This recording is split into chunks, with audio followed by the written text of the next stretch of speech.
เลยครับผมเอาละ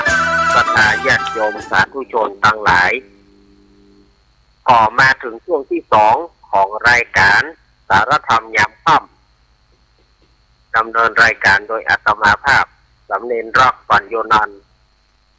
ก็มาแทนหลวงลุงเนอะศรัทธาญาติโยมโฟนมาแถมแล้วเนอะที่บ้านอาตมานะฮะโฟนต้องพูดตกเห็นล่ะโฟนมาแถมแล้วเนอะกำลังมานี่ตกห้องศรัทธาญาติโยมเหรอ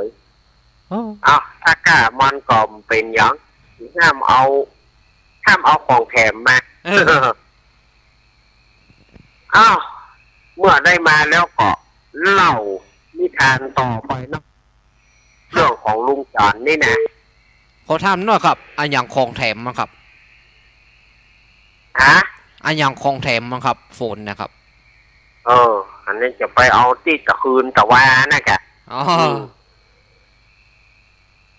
เอาก็มันฟังนิทานกันต่อเนาะครับนิมนต์เลยครับผมเอ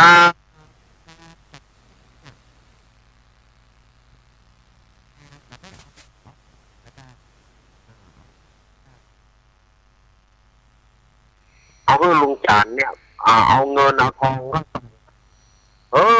พอเขาว่าลุงจันก็เอาไปหื้อยามเหรอ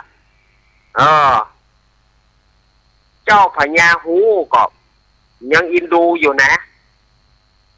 ก็เลยทับต่างฮื้อเขาหาปลาเต้ามาฮื้อปลาเต้าหน่วยใหญ่ๆแล้วก็บรรจุเงินเข้าไปแถมบรรจุเงินเข้าไปพาปลาเต้า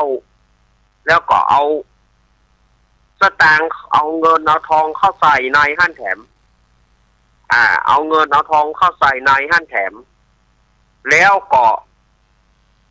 เอาเข้ากุ๊บกันที่มันเป็นหน่วยอย่างเก่านั่นนะแล้วก็เอาให้ลุงจันไปว่าจันกำนี้นะเอาบะเต้านี่คือหน่วยคิงต้องคือถึงบ้านเนอะถึงบ้านคิงต้องกินวานลุงจันกับอุ้มบะเต้าพอไปถึงประตูยามเฝ้าประตูนั้นมันย่ามได้แล้วหรอกมาก็ลุงผมยังไม่ได้กินอย่างแต่นะ ผมยังไม่ได้กินอย่างลุงเฮ้ยลุงมีอย่างให้ผมกินพ้องก็มีอย่างเฮ้ยก็มีบะเต้าอยู่นี่หน่วยเจ้าพญาก็เกหาอุ้มไปบ้านลุงผมขอไหมแน่เล่ห์เหลี่ยมของยามนั่นนะผมขอมาลุงผมมาได้กินข้าวนะผมได้บะเต้าที่ลุงก็ยังดีแล้วผมขอกินไหมเอาไปเต้าบอกเฮ้ยให้ขี้ขานอุ้มให้ขี้ขานอุ้มเอาไปเต้ายามนะก็เลียปากแหลบๆปากกันเนาะ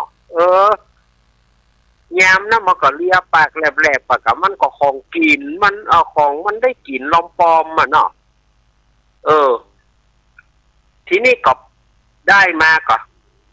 ฮอดวันพุธเมื่อเจ้าก็ไปมอบอยู่ที่อันเจ้าพญา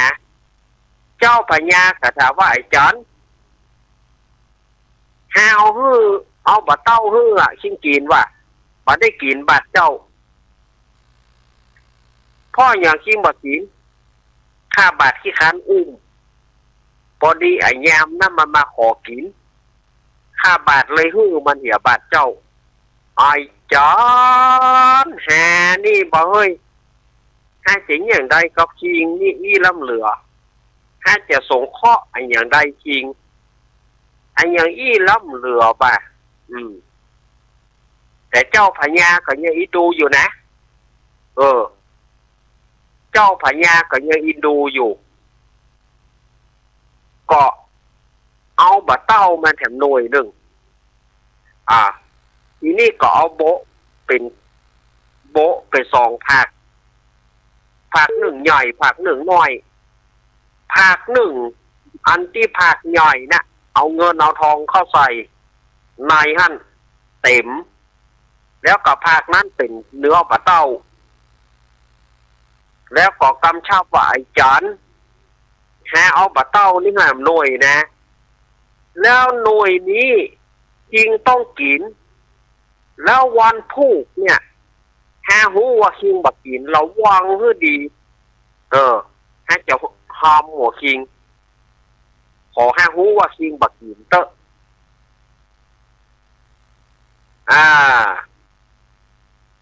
เมื่อถึงเวลาลุงจันก็อุ้มปลาเต้าหน่วยนั้นจะเอาปิกทีนี้ยามน้ำหายยามเฝ้าประตูนะมันยามได้แล้วนี่มันยามนี่มันก็มาหาลุงจันนะลุงจันอุ้มอย่างแน่ปลาเต้าโอ้สิจะลำแต่โอ้อันนี้บ่ได้เจ้าพญาสั่งเด็ดขาดว่าเพื่อหาเอาไปกินบ้านถ้าหาบ่กินหลังหาแตกเน่ลุงผมก็ซ้ำบ่ได้กินข้าวไงอ่ะนะมันแย่มน่ะผมบ่ได้กินข้าวไงนะลุงผมแค่อยากกินข้าวขนาดละผมขอบะเต้านี่มาเจ้าพญาบอกเฉคือหาออกไปบ้านนี่บ่เฮ้ยนะนะลุงเขาป่านคนเกิงก็ได้หรอหานี่แต่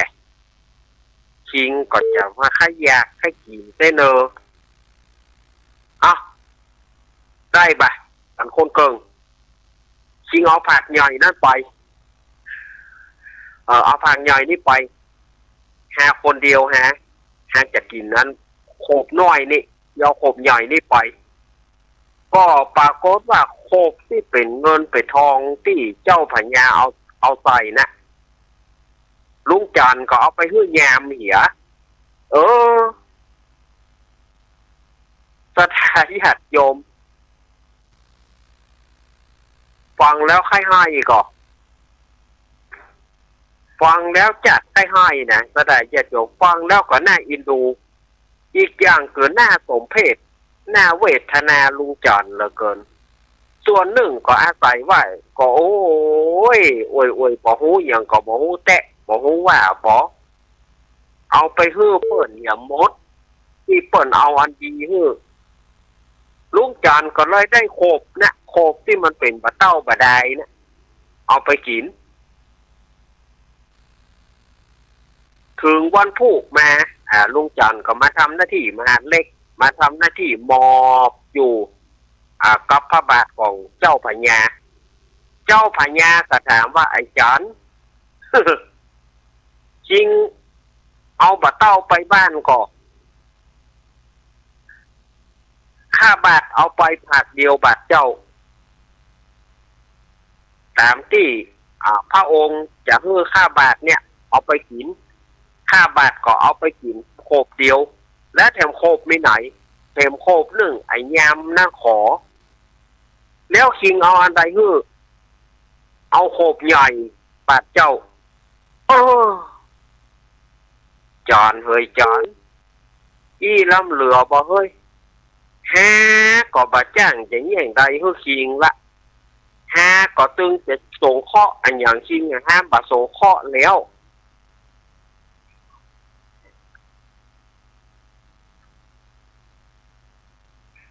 บาโสเคาะอันอย่างชิงแล้วจานเฮ้ยเพราะว่ามันโผดบักขึ้นให้อย่างใดก็ได้เนี่ยใดก็ได้เจ้าพญานั้นก็เลยบ่ได้บ่ฮื้อรางวงรางวัลอย่างลุงจันสักอย่างเพราะว่าฮื้อไปก็ไร้ประโยชน์ก็เลยบ่ฮื้อเปิ้นได้ขั้นเปิ้นได้รางวงรางวัลกันลุงจันนี่บ่ได้เจ้าพญาเนี่ยบ่พระราชทานฮื้อเพราะว่าเอาฮื้อมันก็บ่ฮู้เรื่องเมินเข้ากับเจ้าพญานะ เจ้าพญานั่นก็ถึงแก่สวรรคตก็คือตายเมื่อเจ้าพญานั้นแก่ถึงแก่สวรรคตตั้งพญาองค์ใหม่ลุงจันทร์ก็เลยลา ลุงจันทร์ก็เลยลาจากการเป็นมหาดเล็กลาไปอยู่บ้านนอกชนบทก็เลยรวบรวมเงินที่มีอยู่พอมีอยู่พ่องนะลุงจันทร์ก็ไปซื้องัวตวงซื้อนาหมอกมาให้บดีเนี่ยซื้อนาแล้วก็ซื้องัวตวงมีต้านะชีวิตลุงจันทร์แล้วก็ไปถ่ายนาลุงจันทร์นี่นะเอาอาศัยงัวไถนาแต่ก็คิดว่างัวตัวเดียวเอาไถนาก็อินดูมันก็เลยไปขอยืม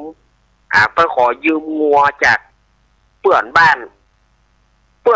ก็เอาให้ลุงจันทร์ยืมมาเอามากะลากับงัวของลุงจันทร์ก็เจ้าเอาไปไถนาแรงเอาไปส่งเจ้าเอาไปไถนาแรงเอาไปส่งเนี่ยกันเนาะมีอยู่วันหนึ่งลุงจันทร์เอางัวไปส่งให้เจ้าของเมื่อเอางัวไปส่งให้เจ้าของเนี่ยลุงจันทร์ก็ไปหันใส่เปิ้นเจ้าของบ้านเจ้าของงัวเนี่ยกำลังนั่งกินข้าวแลง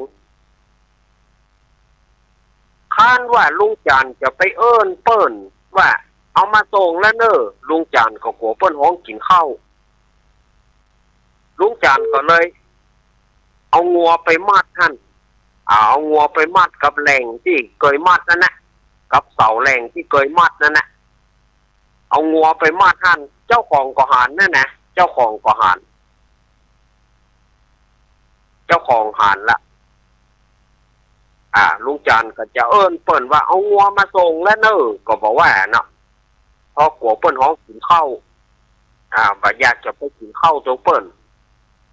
ลุงจันทร์เมื่อเอางัวไปมัดกับแหล่งแล้วก็เมื่อพอจังว่าที่เมื่อนั่นน่ะปรากฏว่าขโมย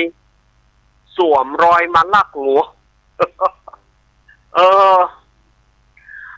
ขโมยก็มาลักงัวสถานญาติโยมมาลักงัวของ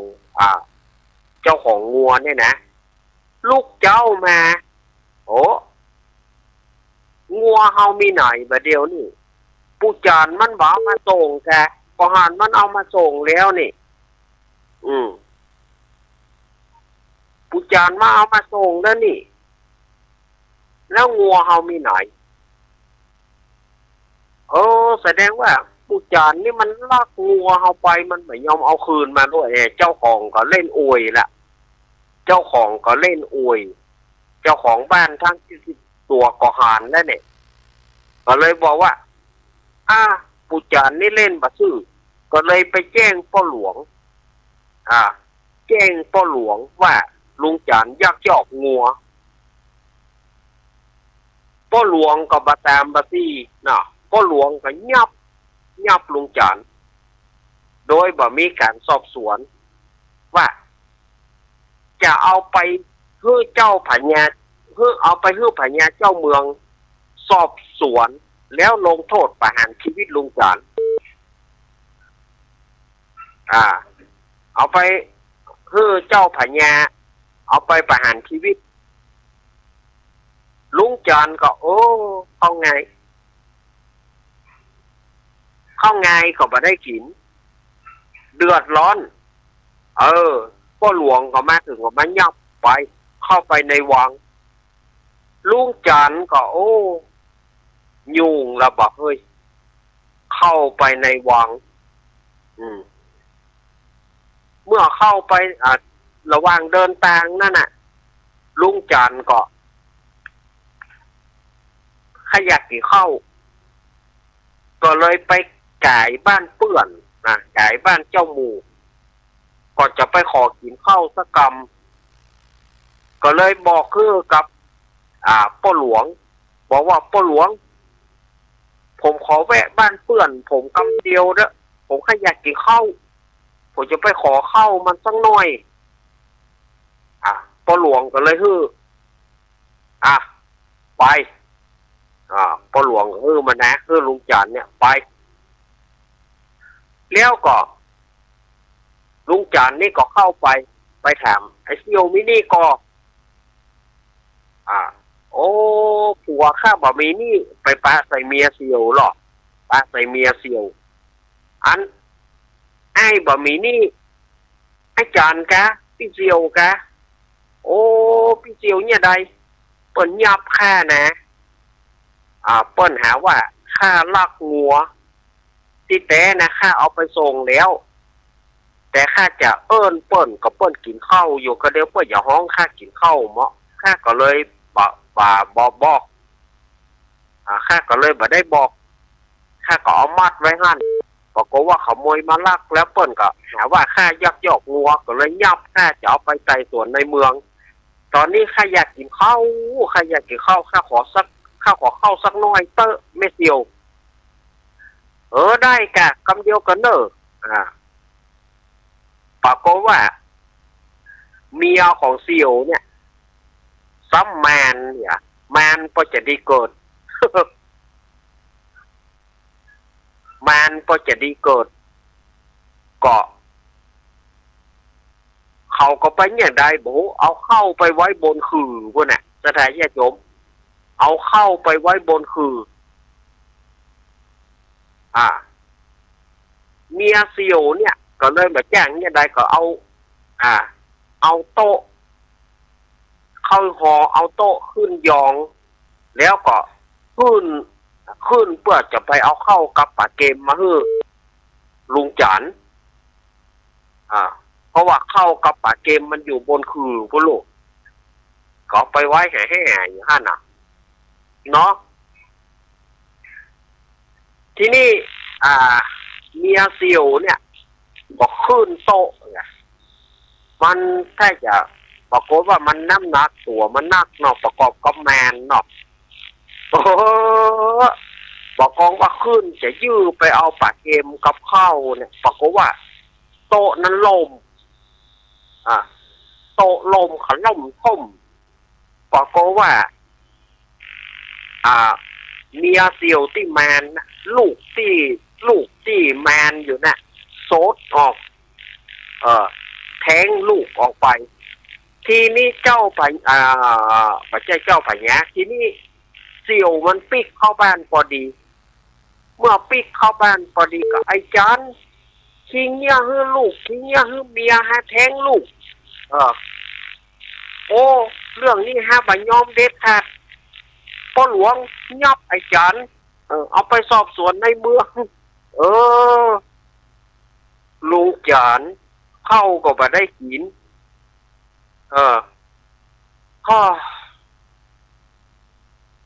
ลุงจันก็ทีนี้พ่อหลวงก็คุมตัวแหละเอาผ้าตองมัดมือลุงจันเนี่ยจุ่งไปยังงัวนี่กะไปลุงจันก็เกิดมาจากนี้เนาะกล่อมแง่กล่อมใบกล่อมบอดถ้าจะขอขึ้นไปบนดอยสักกำถ้าจะโดดลงดอยสักกำถ้าจะฆ่าตัวตายอย่างกำก็เลยบอกอุบายบอกพ่อหลวงอย่างผมเจ็บท้องนะผมขอขึ้นไปบนดอยผมขอไปรับหูรับแต่ผมขอไปป่ากำเดียวพ่อหลวงอนุญาตให้ผมว่าผมเจ็บท้องแท้ๆนะพ่อหลวงก็หันว่าหน้าลุงจันเนี่ยหน้าหิ้วกิ้วขโมดเนาะมันเจ็บว่ามันเจ็บท้องเอาไปจันแล้วจริงมานี่เนอะไปมานี่เนอะลุงจันก็ฟังกระโดดกระลึกขึ้นบนดอยผู้แหนขึ้นบนดอยแล้วก็ตั้งใจว่าจะฆ่าตัวเก่าจะโดดดอยฆ่าตัวเก่าก็พอดีว่ามีสองพ่อลูกกายมาตัดอ้อมดอยตัดที่ลุงจันใจ จะกระโดดลงกำอย่างกำแตะกำว่าจานพอสองพ่อลูกนั่นน่ะไก่มาซื้อห้านก่อนลุงจันก็กระโดดปุ่งเหล่าจากดอยปุ้งเหล่าจากดอยมาไปโจรใส่ป่อปนคอหักไปโจรใส่ป่อเปิ้นคอหักไอคนนักกับบ้านยอมเนอะปูตัวนี้อย่างใดเนี่ยมากระโดดอย่างนี้ประเด็นนี้ป่อข้าคอหักแต่ข้าตึงบ้านยอมจะเอาโตดเอาแต่พ่อหลวงยับมันไปเข้าในเวียงเข้าในวังพุ่นด้วยเจ้าพญาสอบสวนโอ้ลุงจันเฮ้ยลุงจันกับเอากอหมูฮะตายก็บ่ตายนั่นมาถูกใส่คอป่อเปิ้นหักแหลมทีนี้ก็พ่อหลวงก็คุมเข้าในวังคุมเข้าในวังปรากฏว่าม้าศึกซึ่งเป็นม้าของเจ้าพญาเนี่ยมันเกิดคึกขนองขึ้นมามันเกิดหลุดเชือกม้าทรงของเจ้าพญานี่นะม้าทรงของเจ้าพญานี่เกิดหลุดเชือกทีนี้ก็มันโน่นมาตังลุงจันกับพ่อหลวงที่คุมพอดีว่ามูทหารน่ะก็ไล่จิบม้าเมื่อไล่มาถึงที่ลุงจันก็เขาพูดจากลุงจันวกม้าคือเขามาอีกฐานที่เคยก็หรอจันวกม้าคือเขาจันมานี่พอดีป่ะยับม้าคือคำลุงจันนี่ก็ยับมาได้พยายามจะยับม้าน่ะยับก็มาได้ม้าก็หล่นไปติ๊กๆลุงจันก็ตั้งใจจะยุดม้าเมื่อจะยุดม้ายุดด้วยวิธีไหนก็เลยกำบะหินเนี่ยกำบะหินกว้างอาจจะยุดเมื่อมันถูกคือมันยุดปรากฏว่าบะหินนั่นไปถูกใส่แกตาม้าไปถูกใส่แกตาม้าทรงแกตาม้าทรงนั่นก็แตกเอาละหมู่ทหารทั้งหลายไอ้จอนก็ห้าหื้อคิงไล่ม้าห้าหื้อคิงวกม้าคิงเข้าไปขว้างมันแต่แตกเอากำนี้เราบอกเฮ้ยตายเนี่ยเจ้าพญาเอาคิงตายเนี่ยพ่อหลวงเพิ่มข้อหาแหมก็มาไอ้จอนเนี่ยยับมันไปเลยเพื่อเจ้าพญาประหารชีวิตมันสถาญาติโยมว่าลันโทษก็ลุงจอนเนี่ยพ่อหลวงกับเพิ่มข้อหานี้เห็นว่าอาจารย์ชิงคำนี้ชิงบัตรรอดแน่มึงปรากฏว่าลุงจันเข้าไปเฝ้าเจ้าพญานั้นเป็นซึ่งเป็นเจ้าพญาองค์ใหม่ซึ่งเป็นลูกของเจ้าพญาองค์เก่าที่เอาเงินเอาทองที่ลุงจันนั่นนะที่เอาใส่บะเต้านั่นนะที่ลุงจันเอาไปปั่นยามนั่นนะปรากฏว่าเจ้าพญาตนใหม่นั่นเปิ้นฮู้จักอีป้อจันอีป้อไปอยู่ไหนแม่นี่อย่างอีป้อต้องหนีเฮาไปลุงจันก็เล่าให้ฟังแล้วบัดเดี๋ยวนี้เปิ้นยับอีป้อเรื่องหยังพ่อหลวงก็เล่าให้ฟังอย่างอันเรื่องแรกมันเป็นอย่างไรลองเล่าให้ฟังเหรอ ไอ้คนที่ซึ่งเป็นซีลนั่นนะก็บอกว่าลุงจันเนี่ยไปทำให้เมียเขาแท้งลูกไปทำให้เมียแท้งลูกทีนี้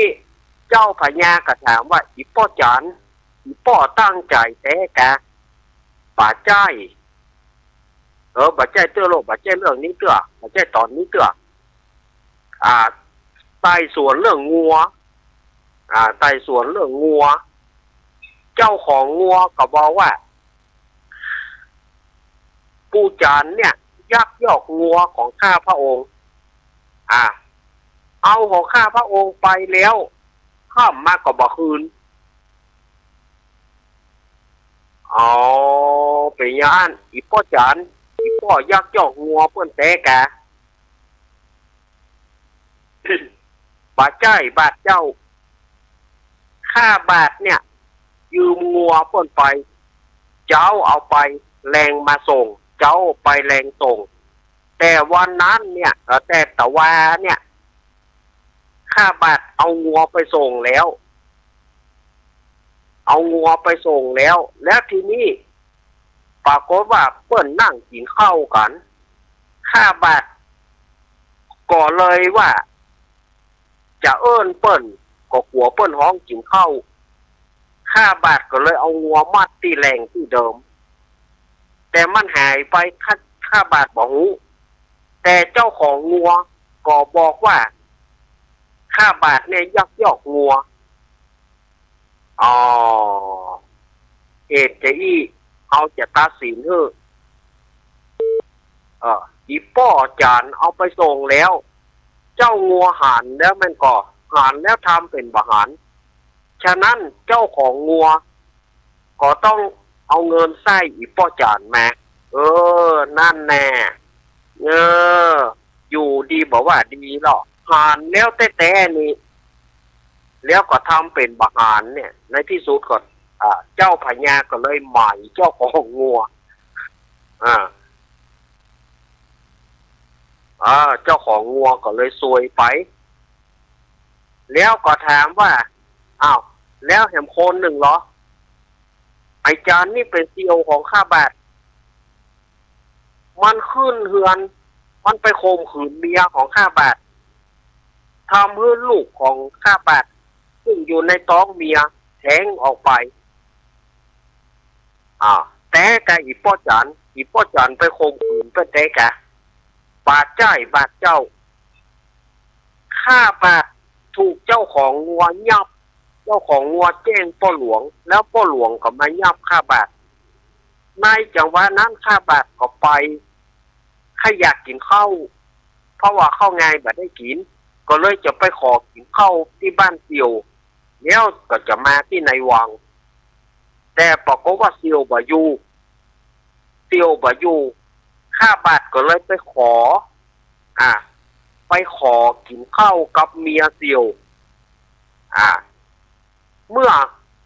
เมียเสี่ยวนั่นเอาโต๊ะขึ้นไปเพื่อจะไปยื้อเอาเข้ากับป่าเกมที่อยู่บนคือปรากฏว่าเมียของเขาเนี่ยขึ้นโต๊ะแล้วปรากฏว่าโต๊ะนั้นมันหักแล้วลูกมันก็แทงออกมาโซดออกมาป่าใจข้าบาทไปข่มขืนแล้วจะเนี่ยอย่างไรป่ายอมปู่จันต้องใจลูกข้ามาต้องเอาลูกมาคืนให้ข้าจะให้อีป้อจานเอาลูกมาคืนเถอะย่านก็เอาเมียของเธอเนี่ยมาเป็นเมียอีป้อจานแล้วอีป้อจานจะได้แปลงลูกคือบ่เอาพระเจ้าค่ะ บ่เอาบาดเจ้าบ่เอาบ่เอาก็แปลว่าอีป้อจานเนี่ยบ่ได้ตั้งใจก็เลี้ยวไปแล้วแถมคนหนึ่งหรอข้าบาดป่ายอมพ่อปู่จานเนี่ยไปกระโดดถูกใส่คอป้อข้าบาดหัก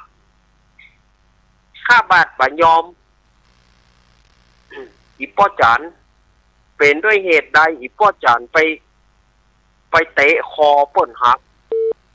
บาดใจบาดเจ้าข้าบาดตั้งใจจะไปฆ่าตัวเก่าตาย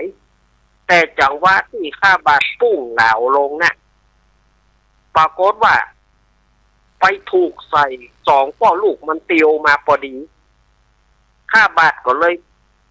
ไปถูกเข้าใส่คอป้อมันหักอันนี้ข้าบาดบ่ได้ตั้งใจแล้วฝ่ายโจทย์ว่าจะได้ฝ่ายโจทย์ว่าจะได้บายอมบาดเจ้าบายอมปู่จานต้องใช้ชีวิตของป้อค่าคืนมาต้องฮื้อป้อค่าคืนมาอย่างเก่าก็ป้อตายไปแล้วจะฮื้อป้อจานเนี่ยไปเอาชีวิตป้อมาอย่างนั้นบ่ได้ปู่จานต้องฮื้อชีวิตป้อค่าคืนมาอย่างอันก็ได้ อันก็ตัวก็เอาอีป้อจานเนี่ยเป็นผัวแม่ของเจ้าเหียก็เป็นชีวิตป่อคืนมาเอาปูจานไปป่อเหียเอาป้อจานไปป่อเหียมาเอาบัดเจ้า มาเอาบัดเจ้านี่ก็เบามาเอาก็แล้วไปในที่สุดก็เจ้าพญาก็หมายเขาบุนั้นหมายเขาบุนั้นใต้เพื่อลุงจันทร์ในที่สุดก็ฮับจุ๊บเลี้ยงลุงจันทร์เพื่อมาอยู่ในวังเหมือนเก่าเหมือนหลังมาได้อย่างจ้างมันในที่สุดลุงจันทร์ก็ได้อยู่ในวังแห่งนั้นจนถึงชีวิตวาระสุดท้ายจนถึงได้ตายไป ก็มาเล่าเรื่องลุงจันทร์นี่ก็อิดโหแห่แล้วสดาญาติโยมเหยมันยุ่งแต่ไอ้เหยามายุ่งหยาบมันลำเหลือแต่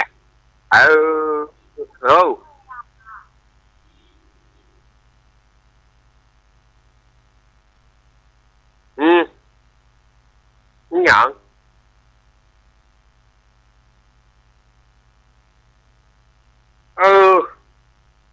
มาคนละเรื่องกันจะไปเอาสถาญาติโยมเรื่องนี้ก่อนยุ่งยากพอสมควรเนาะแต่มันก็ มันก็รอดไปได้ดีนะเจ้าพญาเพิ่นก่อนเที่ยงตรงเที่ยงธรรมเนาะปวดหัวว่าไป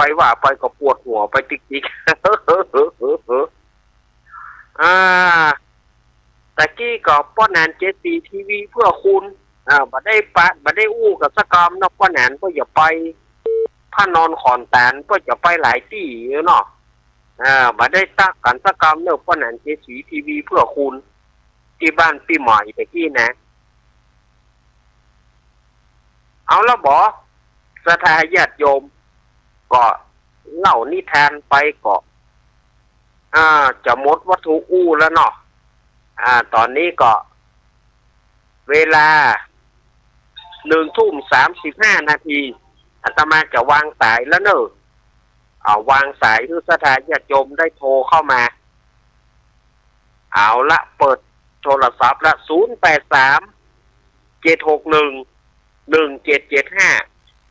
083-761-1775สถาญาติโยมอยู่ที่ไหนก็โทรมาได้เลยเนอะเอาเปิดสายให้แล้วนะเปิดสายให้แล้วนะ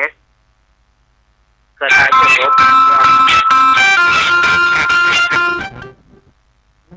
เจริญปอนโอ้ยายพรก็เจริญพรน่ะเจริญรู้ตัวเก่านะแก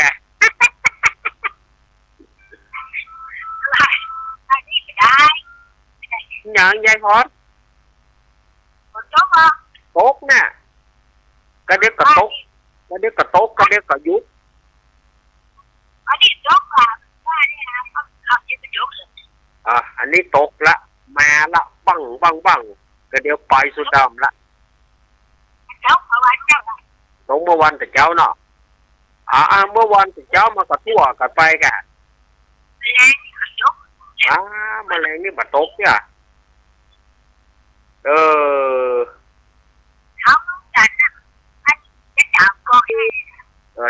จะแต่บอกออกแห้งนี่เนาะ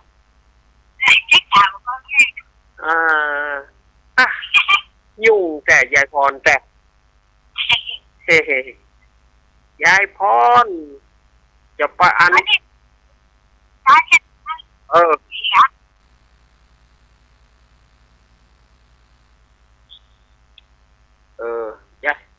ยายพรบัดได้ไปบ้านพี่สมัยสกรรมน่าจะเจ้า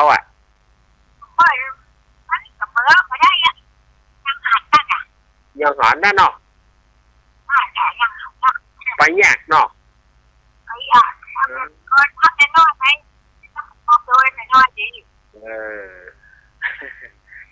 ยายพรจะไป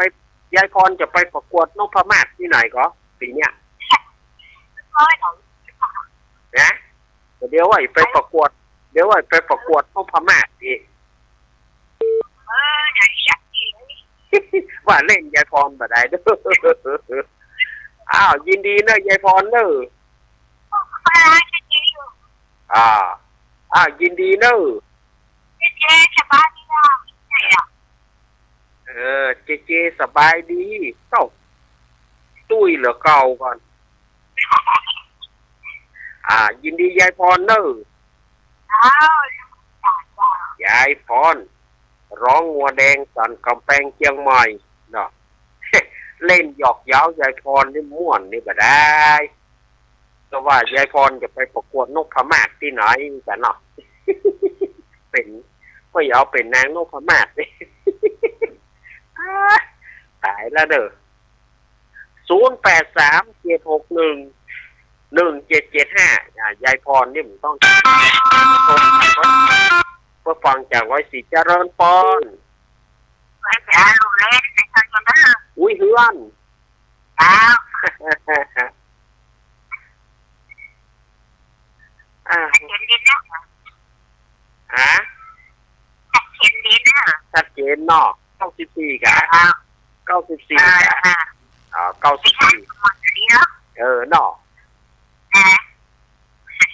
อินดูลุงจานเนี่ยเพิ่นเอาอันบัดเต้าฮื้อก็ไปปั่นเพิ่นกินหมดอ่ะเพิ่นเอาเป็นโคบฮื้อก็เอาโคบใหญ่ฮื้อเพิ่นนี่อ่ะเอาอันใดฮื้อก็เอาไปฮื้อเพิ่นอันยามนะก็เต้ามันเกิดมันยามได้กินเนาะมันยามได้กินเนาะมันได้ก็บ่ได้กินหยังเนี่ยมันได้กินแล้วมันหูแตงได้แล้วลูกเอายินดีอุ้ยเฮือนเนอะแม่อุ้ยเฮือนบ้านแตนต่อ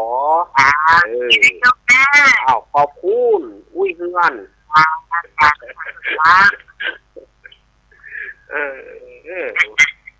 บัดได้เล่นกันมันก็บ่ม่วนบ่บัดได้อู้กันมันก็บ่ม่วนบ่อุ้ยเฮือนเนอะเจริญพรแฟนพันธุ์แท้หน้าปะกันเดี๋ยวเด้อแฟนพันธุ์แท้นะงานสันเล้ากันเลยครับงานสันเล้าครับจะมีครับมา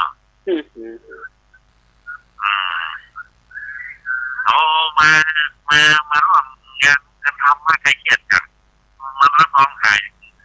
ง่วงนอนเลยครับหายง่วงเนาะขอบคุณเด้อท่านทางนี้จะม่วนเลยครับขอบคุณหลายๆเลยครับเปิดขนาดนี้ครับผมฟังนะครับขอบคุณเด้อเขามาสนใจกันนะครับเอายินดีเด้อพระมัสการ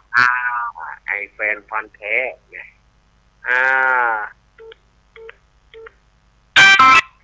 เจริญพรแม่เพนคนสู้ชีวิตมาแล้วมาแล้วโอ้ยลุงจัดนะแม่เนี่ยนี่ไม่คือเขาบอกกันได้เนี่ยมันได้ดีจังจังเลยมันนี่นะก็เพราะจะแดดแล้วนี่เนาะอ๋อเกลือแตกนะเรื่องนี้นะมันเล่าเนี่ยเรื่องเนี่ยมันเล่าเนี่ยมันต้องมาไล่เรียงลำดับไปยังก่อน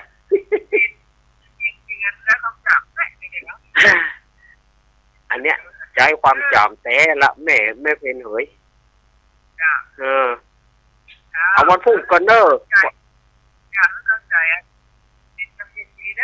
วันพุ่งจะเตะทำไส้เนอะ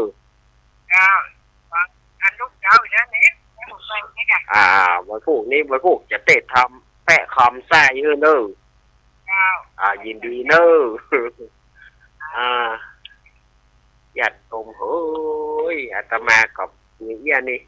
เอาอันนั้นมาไส้อันนั้นไส้ก็เปิดไปเป็นสเต็ปไป0837611775มีก็ มีกระโทรเข้ามาเดี๋ยวอาตมาจะเดี๋ยวอาตมาจะทานยาแล้วคงจะได้เอวังหุ่นตุละ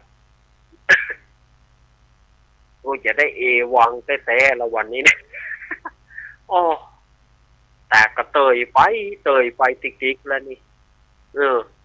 หัวก็เตยลงติ๊กๆกับอันได้ปืดหัวขึ้นโต๊ะขึ้นเก้าอี้ไปกำน่ะโอ้โหอะไรเสียขนาดนั้นแฮะเนาะเอาสถาญาติโยมโทรมาได้อยู่เนอะ0837611775สถาญาติโยมอยู่จุดไหนมองใดโทรเข้ามา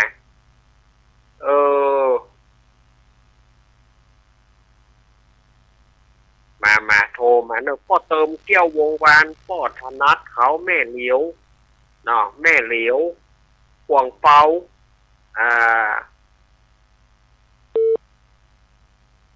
โทรเข้ามาเนอะญาติโยมพ่อกำนันนุยแต่เจ้าก็ปะกันกำหนึ่งเนาะพ่อกำนันนุยก็งานนี้ก็ถ้าพ่อกำนันนุยบอกมาช่วยยิดเนาะพ่อกำนันเนาะวันนี้นะเนยไปตามๆกันพ่อจานนันบูนเนอะดอนตาลพ่อจานวัดดอนตาลก็เลยได้อู้กันสักมื้อเสมอพ่อจานนันบูนเปิ้นก็ว่าเปิ้นฟังอยู่แน่แต่ว่าบ่ได้โทรฟังอยู่แต่บ่ได้โทรฟังพ่องรับพ่องฟังพ่องรับพ่องเอาก็บ่เป็นหยังฟังพ่องรับพ่องฟังไปตัวก็รับไปตัวเนาะเดี๋ยวต่อจากอาตมาภาพวันนี้จะเป็นท่านพระครูปริยัติรัตนโชติวัดห้องกูหรือว่าท่านมหาเสาเกี้ยวเนอะท่านมหาเสาเกี้ยวเพิ่นจะนำเอาละอ่อนมาสวดธรรมจักรนะเพิ่นจะนำเอาละอ่อนมาสวดธรรมจักรเฮายังการละอ่อนเฮายังต้องเอาหนังสือรูปตัวละอ่อนไปโดยบ่พอนี่กะเนาะเจริญพรพังอยู่แสนเนี่ยมะอีป้อเฮ้ยก็เนี่ยก็มันจำเป็นนะกะเข้าห้อนจำเป็นเข้าเย็นจำอุ่นนะกะเฮ้ย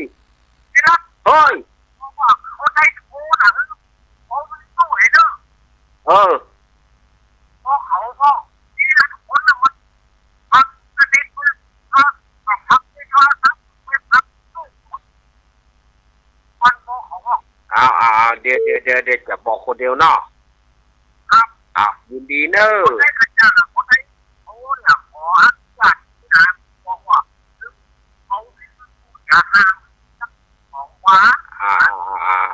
โหละป่อก็มันอย่างว่านะมันอันใดก็ดีอู้นะกะเนาะเอายินดีป่อเนอะเดี๋ยวกันเนอะป่อโหละป่อโหละเข้าใจละ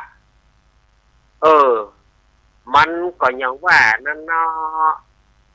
อันการที่เขาจะบอกคือกู้คนเนี่ยนะมันเป็นไปได้ยากเพราะต่างคนก็ต่างแต่ละจิตแต่ละใจคือป่อเข้าใจตามนี้ว่าอาตมาภาพก็พยายามนะก็บางทีเปิ้นบ่เข้าใจเอาก็จะไปว่าแหงแล้วไปมันก็บ่เหมาะเปิ้นก็จะจางหัวเฮาก็ต้องก้อยอย่างเงี้ยบอกไปถ้าเปิ้นฟังก็ฟังเปิ้นบ่ฟังเฮาก็บ่ฮู้ว่าจะใดเนาะเอามีอยู่ก็0837611775เอาโทรเข้ามาเนาะข้อความใดที่ทำให้กลุ่มหนึ่งกลุ่มใดได้รับความเสียหายอาตมาจะไม่เอาออกหรือว่าเสียดสีคนนั้นหรือว่าไปเล่าขวัญคนนั้นคนนี้อาตมาบ่ฮื้อออกถ้ามีอาตมาจะปิดทันทีบางคนนั้น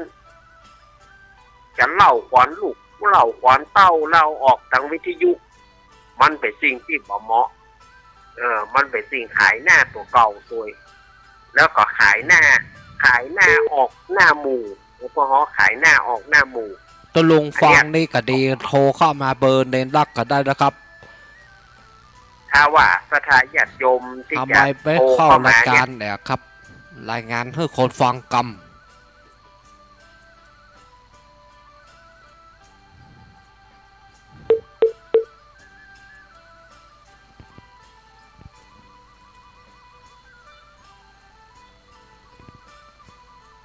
สัญญาณหลุด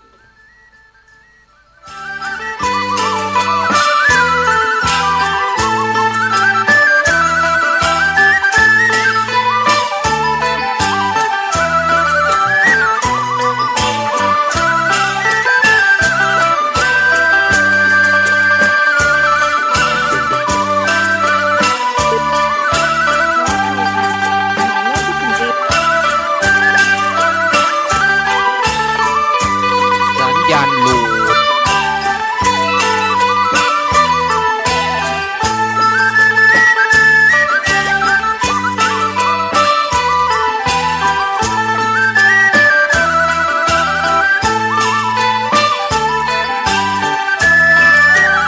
หลุดจะจบรายการพอดีนิมนต์ได้เลยครับ บอกอยู่มาญาติโยมเนอะมันไอ้ครับสายโทรศัพท์ที่ต่อวิทยุมันหลุดไปญาติโยมก็จะโทรแต่เนอะแต่เจริญพร ไม่แต่เจ้าที่ให้ความให้ความสำคัญที่อันนี้ แม่เหลียวควงเฝ้าเนาะ เจ้า เออ เจ้า โทร วันนี้เนี่ยมีอันไม่มีแต่ที่มันของเจ้า เออ เจ้าไปแต่เดิมมันฟังเจ้า ยินดีเนอะ เจ้าแม่ฟังที่ออกพ่อแต่นอนเอาฟัง เออ เอาเงินโทรแม่ไว้แม่แล้ว น่าค่ะ เจ้า ยินดีแม่เหลียวเนอะแม่เหลียวบ้านควงเฝ้า ของเปาจอมตอง ควงเฝ้าจอมตองนะควงเฝ้าจอมตองก็ยินดีเนอะเจริญพร เจ้าแต่พ่อแต่นี่ฟังอยู่นะ แม่สุเกี้ยว สอนศรีนุสร เป็นเรื่องใหญ่เรียนโดยโอ้นิทานคอยเครียด โอ้เน้น ทางเ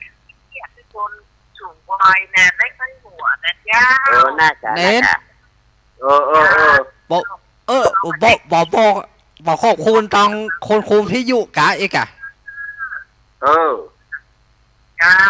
แต่พ่อแต่นั่นแหละรู้แต่คู่ว่าคู่มาเจ้าไปฟังอยู่นะ มาเจ้าเนอะ เจ้า ขอบคุณแม่สุกแก้วนักนะครับ สถานญาติโยมก็อู้กันเข้ามาเนาะวันนี้ก็ ขอบคุณแม่สุกแก้วนักกับ ซับเหระเนอะวันนี้ก็ได้มาอู้กันนะเหล่านิทานเป็นคลายเครียดเนาะสถานญาติโยมบ่ต้องไปคิดอะไรอย่างนักบางคนจะว่าอาตมานะบางคนก็ถามว่าโอ้ยท่านอาจารย์นี่ถ้าบัดเห็นอย่างอันยังบ่ฮู้ก็เนี่ยใดมันก็บาดใจว่าเขาก็เอามาเล่าเพื่อมันม่วนกันบ่ได้ถ้าเขาจะเล่าแบบเอาแบบที่มันเต็มที่มันม่วนไปที่มันมีกาสาระสถานญาติโยมก็ว่ามันบอกเข้าท่าขอเพิ่งเอาแบบแกงแค่พ่องล้อเอาก็เอาแกงแค่นั่นนะสถานญาติโยมว่าเอาแกงแค่นะเหล่าคือกันฟังไปให้พ่องดีพ่องสูนสารลูกอูนแอนกันไป ครับ เนาะสูนสารลูกอูนแอนกันไป โอ้บ่มบ่ำมัน ไอ้หยัง ประทบ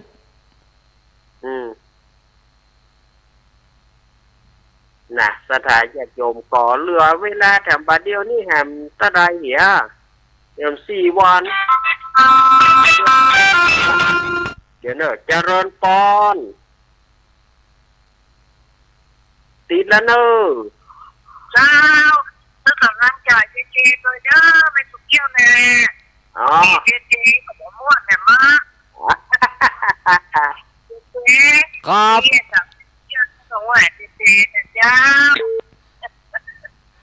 เจ้าเป็นกำลังใจให้เจเลยเด้อเจ้าเจเจ้า ครับขอบคุณแม่สุกแก้วเหมือนกัน ยินดีเนอะแม่สุกแก้ว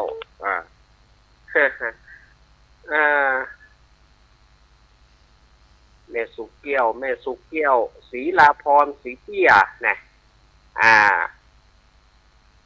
มาเนอะปอยหลวงนะแม่สุกแก้ว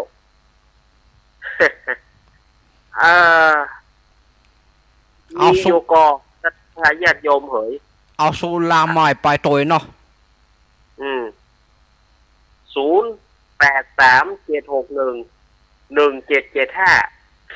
0837611775เอามีกอกเนาะเจอเนอเจอเนอว่ะสถานญาติโยมสาธุชนทั้งหลาย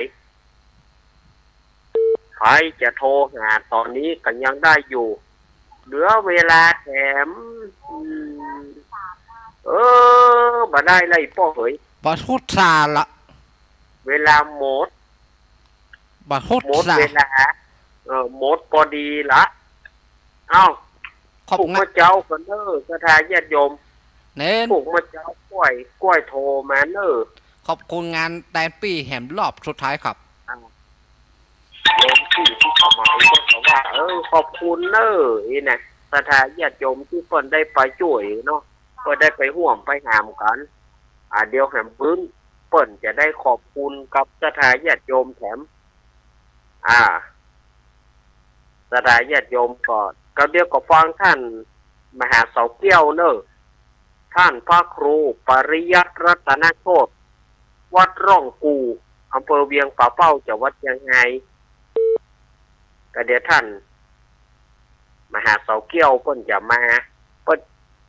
จะเอาละอ่อนมาสวดธรรมจักรกับปวัตนสูตรตำเดียวเนออาตมาลาไปก่อนอาตมาจะไปส่งน้ำส่งท่าก่อนสถานญาติโยมไอ้อย่างเสร็จแล้วเนี่ยก็ถ้าจะได้เอวังเนี่ยเราผูกเมื่อเจ้าจะได้ลูกเจ้าเหมาะเนาะอยู่ดีมีสุขกันทุกผู้ทุกคนเนอะอายุวันโนสุขังปะลัง